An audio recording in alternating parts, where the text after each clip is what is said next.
Hello everyone, so let's get started. Welcome to my channel rapid learning. आज हम NCERT series में class 6 of history chapter 11 करेंगे, जिसका नाम है नए साम्राज्य और राज्य, न्यू एम्पायर्स एंड किंगडम्स। इस चैप्टर में पढ़ने को मिलेगा प्रशस्तियों के बारे में, राजाओं के बारे में, जो प्रशस्तियाँ लिखी गई उनकी प्रशंसा में क्या क्या लिखा गया उसके बारे में, और नए साम्राज्यों के बारे में, कैसे विभिन्न तरीके के राजवंशों ने अपने साम्राज्य की स्थापना करी, कैसे उसका उदय करा। इसमें आते हैं पुलकेशिन द्वितीय, जो बहुत ही प्रसिद्ध राजा थे चालुक्य वंश के। पल्लव वंश के बारे में बताएंगे। आइए चलिए शुरू करते हैं। इससे पहले मैं वीडियो शुरू करूं, मैं आपको कुछ बताना चाहती हूं कि ये वीडियो बहुत ही बेनिफिशियल रहने वाली है हर टाइप ऑफ एग्ज़ाम के लिए, जिसमें एनसीईआरटी से क्वेश्चंस पूछे जाते हैं। ये वीडियो बहुत ही छोटी होने वाली है, ज़्यादा कुछ इसमें थ्योरी नहीं है, सिर्फ इम्पॉर्टेंट पॉइंट्स, कीवर्ड्स मेंशन करे गए हैं जो कि बहुत बेनिफिशियल हैं और आसानी से समझ में आने वाले हैं for her type of exam के लिए। चलिए शुरू करते हैं।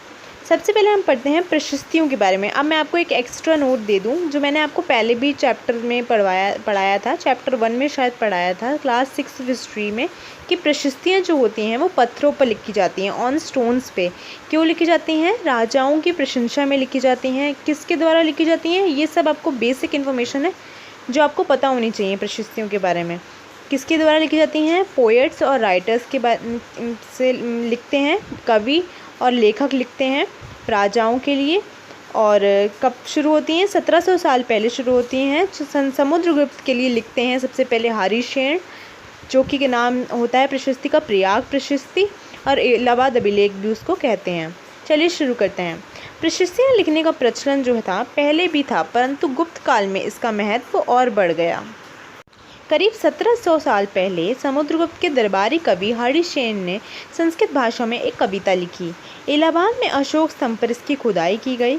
इसे समुद्रगुप्त की प्रशस्ति के नाम से जाना जाता है। तो मैंने आपको सब कुछ बता दिया कि सबसे पहले किसने लिखी। समुद्रगुप्त के काल में गुप्त वंश के जो शासक थे, सबसे प्रसिद्ध शासक थे, किसने लिखी? उनके दरबारी कवि हरिशेन ने लिखी। क्या नाम था उसका? प्रयाग प्रशस्ति नाम था, जो कि, और इसको इलाहाबाद अभिलेख भी कहते थे। क्यों कहते थे? क्योंकि इलाहाबाद में अशोक स्तंभ पर इसकी खुदाई की गई थी।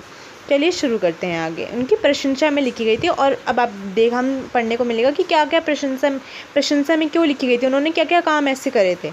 आइए शुरू करते हैं। हरिशेन 4 विभिन्न प्रकार के राजाओं, उनके प्रति समुद्रगुप्त की नीतियों का वर्णन करा है उन्होंने। उसमें आर्यव्रत के 9 शासकों का क्षेत्र जो समुद्रगुप्त ने हराकर अपने साम्राज्य में मिला लिया। आर्यवत के जो 9 शासकों का जो क्षेत्र था, उन्होंने समुद्रगुप्त ने युद्ध करके, लड़ाई करके, उनको हरा के अपने साम्राज्य में उन्होंने अपने साम्राज्य का विस्तार करा। आइए आगे बढ़ते हैं। दक्षिणापथ के 12 शासकों का भी साम्राज्य था, तो उन्हें हरा के उसमें अपने क्षेत्र में, साम्राज्य में मिला लिया। असम, तटीय बंगाल, नेपाल और उत्तर पश्चिम के कई गण और संधि समुद्रगुप्त के लिए उपहार लाते थे। क्योंकि वो इतना प्रसिद्ध राजा था गुप्त काल का, इसीलिए वो असम और तटीय बंगाल, नेपाल और उत्तर पश्चिम के कई गण और संधि के लिए उपहार लाते थे, गिफ्ट लाते थे। उत्तर पश्चिम में कुषाण और शक वंश की श्रीलंका में ने भी समुद्रगुप्त की अधीनता स्वीकार की और अपने पुत्रियों का विवाह किया। जब उन्होंने अपनी पुत्रियों का विवाह करा, तो इसका सीधा सा मतलब ये है कि उन समुद्रगुप्त ने अपने साम्राज्य का विस्तार करा। और उन्होंने अपने पुत्रियों का इसलिए विवाह करा क्योंकि वो समझते थे कि समुद्रगुप्त बहुत ही पावरफुल शासक है, इसीलिए उन्होंने अपनी पुत्रियों का विवाह करा। वो उनसे रिलेशन चाहते थे, इसीलिए। अब आगे बढ़ते हैं। प्रशस्तियाँ वंशावली के बारे में भी बताती थी। जो प्रशस्तियाँ होती थी, जो प्रशंसा में लिखी जाती थी राजाओं की, वो वंशावली के बारे में भी बताती थी, हमें नॉलेज देती थी। उनकी माँ लिच्छवी गण की थी। समुद्रगुप्त के बारे में ही बात हो रही है ये सब अभी। और पिता चंद्रगुप्त गुप्त वंश के थे, शासक थे, जिन्होंने महाराजा धीराज जैसी बड़ी उपाधि धारण की थी। समुद्रगुप्त ने भी धारण की थी। आगे बढ़ते हैं। हर्षवर्धन और हर्षचरित के बारे में पढ़ते हैं। अब ये देखिए, समुद्रगुप्त के बारे में ये हो गया सब कुछ। अब इसमें इम्पोर्टेंट क्या था समुद्रगुप्त के बारे में, कि मैं आपको लाइन वाइज इंपॉर्टेंट भी बताते जा रही हूँ कि लाइन इंपॉर्टेंट क्या था, कि समुद्रगुप्त की जो प्रशस्ति थी उसका नाम था प्रयाग प्रशस्ति। किसके द्वारा लिखी गई थी? उनके दरबारी कवि हरिशेन के द्वारा लिखी गई थी। उन्होंने बहुत सी उपलब्धियाँ करी थी, ये सब था। और उनकी जो पिता थे चंद्रगुप्त, उन्हें महाराजा धीराज की उपाधि भी प्राप्त थी, और समुद्रगुप्त को भी प्राप्त थी। उनकी माँ किसकी थी? लिच्छवी गण की थी। अब आगे बढ़ते हैं। हर्षवर्धन और हर्षचरित। हर्षवर्धन 1400 साल पहले के दरबारी कवि बाणभट्ट ने संस्कृत में उनकी जीवनी हर्षचरित लिखी थी। अब देखिए गुप्त काल से ही ये सिस्टम बन गया कि प्रशस्तियाँ लिखने का। उसके बाद हर्षवर्धन के काल में भी किसने लिखी? सबसे इम्पोर्टेंट बात, 1400 साल पहले उनके दरबारी कवि बाणभट्ट ने संस्कृत में हर प्रशस्ति जो है वो संस्कृत में लिखी गई है। उनकी जीवनी हर्षचरित लिखी है। चीनी तीर्थयात्री श्वेनत्यांग काफ़ी समय तक हर्ष के दरबार में रहे। अब देखिए ये जो चीनी तीर्थयात्री आते थे वो दरबार में आते थे हर्षवर्धन के, या जिसके भी दरबार में आते थे, वो ये सब डिस्क्रिप्शन लिखते थे कि क्या हो रहा है उनके दरबार में, कैसे कैसे सिस्टम होता था। हर चीज़ का सिस्टम बताते थे कि इनके दरबार में क्या होता था और बाकी क्या रिचुअल्स वगैरह थे, ये सब बताते थे, ये सब जज करते थे, ये सब देखते थे। आगे बढ़ते हैं। अपने पिता और बड़े भाई की मृत्यु हो जाने पर हर्ष थानेसार का राजा बना। अब इसमें थर्ड इम्पॉर्टेंट बात ये आती है कि कहाँ का राजा बने थे? पिता और बड़े भाई की मृत्यु होने के बाद वो थानेसार के राजा बने थे। अभी तक हमने क्या क्या पढ़ा? हर्ष की जो जीवनी है वो लिखी थी दरबारी कवि बाणभट्ट ने संस्कृत में, जो कहलाती है हर्षचरित, 1400 साल पहले। और वो कहाँ के राजा थे? थानेसार के राजा थे। उनका बहनोई कन्नौज शासक थे। जब बंगाल के शासक ने उन्हें मार दिया तो हर्ष ने कन्नौज को भी अपने अधीन कर लिया और बंगाल पर आक्रमण किया। और उन्होंने वहाँ की भी पावर ले ली और वहाँ से आक्रमण शुरू किया बंगाल पर। मगध और बंगाल को जीतकर उन्हें पूर्व में जितनी सफलता मिली थी उतनी अन्य जगह पर नहीं मिली थी। जब उनके बहनोई की डेथ होती है तो वो कन्नौज का क्षेत्र भी ले लेते हैं, फिर वहाँ से वो आक्रमण करते हैं बंगाल पर। तो यहाँ पे लिखा हुआ है मगध और बंगाल को जीतकर उन्हें बहुत ही सफलता मिली जो कहीं और नहीं मिली थी। अब आगे पढ़ते हैं। जब उन्होंने नर्मदा नदी को पार करा तो दक्कन की ओर आगे बढ़ने की कोशिश की, तब चालुक्य नरेश पुलकेशिन द्वितीय ने रोक दिया, हरा दिया। अब ये जो चालुक्य नरेश थे, पुलकेशिन द्वितीय, ये भी सबसे प्रसिद्ध राजा थे चालुक्य वंश के। तो अब जब वो आगे बढ़ रहे थे, उन्हें सफलता मिल रही थी हर्षवर्धन को, तो वो आगे बढ़ते गए। फिर नर्मदा नदी को जैसे ही पार कर रहे थे, दक्कन की ओर आगे बढ़ रहे थे, क्योंकि उन्होंने सोच लिया कि मैंने तो बंगाल का क्षेत्र भी आक्रमण करके पा लिया, मगध का क्षेत्र भी आक्रमण करके पा लिया, अब मैं और भी कर सकता हूँ। तो उन्होंने वो नर्मदा नदी को पार करना चाहे और दक्कन की ओर आगे बढ़ने लगे। तब उन्हें हरा दिया गया बाय पुलकेशिन द्वितीय, जो कि चालुक्य वंश के सबसे प्रसिद्ध राजा थे। अब आगे पढ़ते हैं।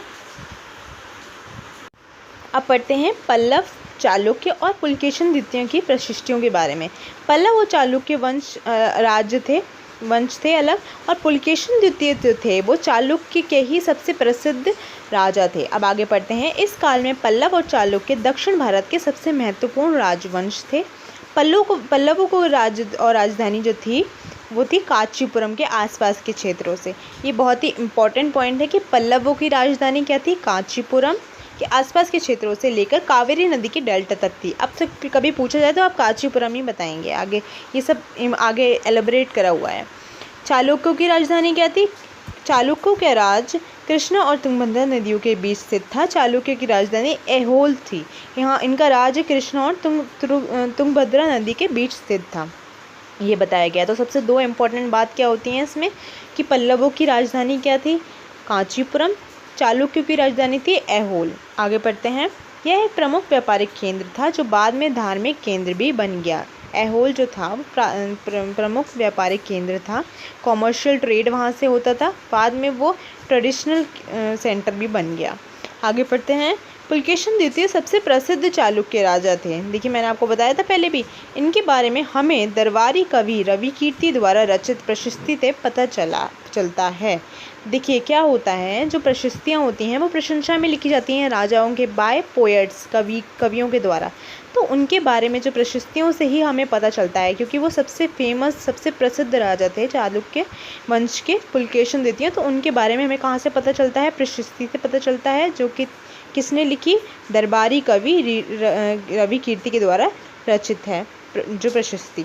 अब आगे पढ़ते हैं। पुलकेशिन द्वितीय को अपने चाचा से राज्य मिला। उन्होंने पूर्व और पश्चिम दोनों समुद्री तटीय इलाकों में अपने अभियान चलाए थे।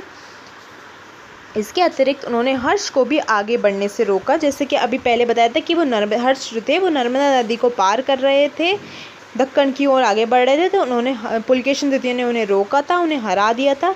पुलकेशिन द्वितीय ने पल्लव राजा के ऊपर भी आक्रमण किया था। जिसे कांचीपुरम की दीवार के पीछे शरण लेनी पड़ी। अब देखिए पल्लव की राजधानी क्या थी, कांचीपुरम। तो पुलकेशिन द्वितीय ने उन पर आक्रमण करा, पल्लव राजा पर। तो वो क्या हुआ, कांचीपुरम के पीछे की दीवार के पीछे उन्होंने शरण लेनी पड़ी क्योंकि पुलकेशिन द्वितीय ने उन पर आक्रमण किया था।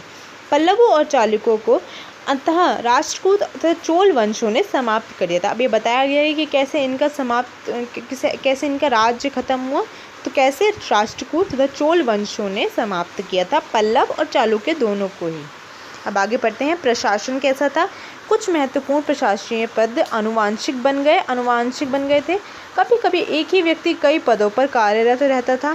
स्थानीय प्रशासन में प्रमुख व्यक्तियों का बोलबाला था। नगर श्रेणी मुख्य पैंगरे शहर का व्यापारी होता था। अरब बेदुइन लोग घुमक्कड़ कबीले, इनको एक कीवर्ड दिया गया है कि अरब में जो बेदुइन लोग होते थे उन्हें क्या कहा जाता था, घुमक्कड़ कबीले। सातवाहक, ये भी एक कीवर्ड है। सातवाहक कौन होते थे, क्या था, व्यापारियों के काफिले का नेता जो होता था उन्हें सातवाहक कहा जाता था, वाहक कहा जाता था। प्रथम कुलिक कौन थे, मुख्य शिल्पकार तथा कायस्थों यानी लिपिकों के प्रधान जैसे लोग कहलाते थे प्रथम कुलिक। अब जैसे कभी कभी जो है एग्जाम्स में ऐसे पूछा जाता है कि कीवर्ड देके कि प्रथम कुलिक कौन होते थे या सातवाहक कौन होते थे, तो व्यापारी के, ये बहुत ही ईजी लैंग्वेज में लिखा है, सबको समझ में आ जाएगा कि क्या होता है। एक बार पढ़ेंगे तो समझ में आ जाएगा, ये एक दो बार वीडियो देखेंगे तो पूरा याद हो जाएगा, दिमाग में सब रह जाएगा। प्रथम कुलिक कौन होते थे, मुख्य शिल्पकार तथा कायस्थों यानी लिपिकों के प्रधान होते थे, प्रधान जैसे लोग होते थे। व्यापारियों के काफिले का नेता कौन होता था, सातवाहक। राजा सामंत भी रखते थे जो आवश्यकता पड़ने पर सैनिक सहायता दिया करते थे। दक्षिण के राज्यों में सभाएं कौन सी होती थीं, पल्लवों के अभिलेख से कई स्थानीय सभाओं की जानकारी मिलती है। पल्लवों के जो अभिलेख हैं उनसे स्थानीय सभाओं की जानकारी मिलती है।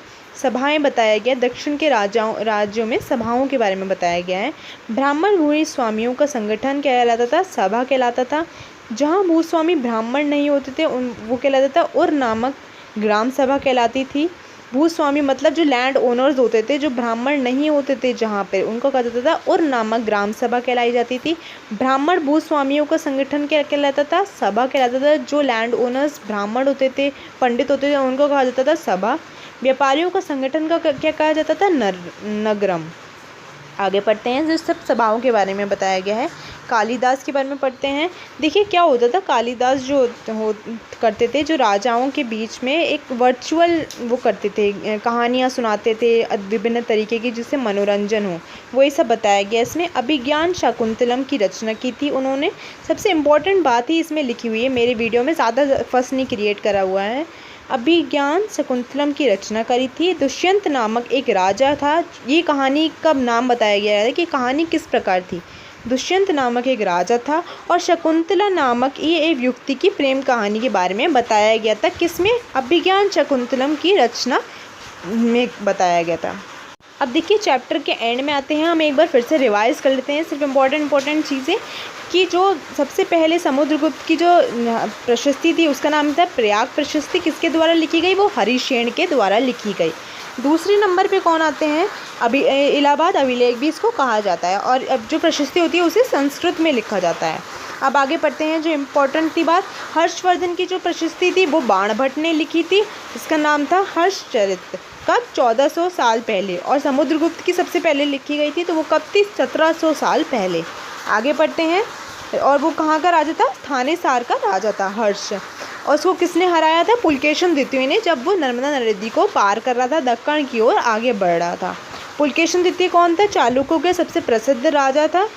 ओके, आगे पढ़ते हैं, पल्लवों की राजधानी क्या थी, कांचीपुरम, और चालुक्यों की राजधानी थी ऐहोल।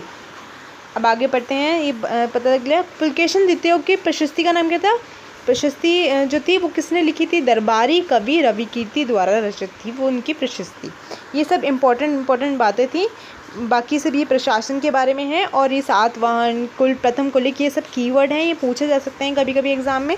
आगे पढ़ते हैं, ये इंपॉर्टेंट है कि कालिदास द्वारा किसकी रचना की गई थी, अभिज्ञान शाकुंतलम की, जिसमें दुष्यंत नामक का एक राजा था जो और उसकी प्रेम कहानी बताई गई थी शकुंतला नामक एक युवती से।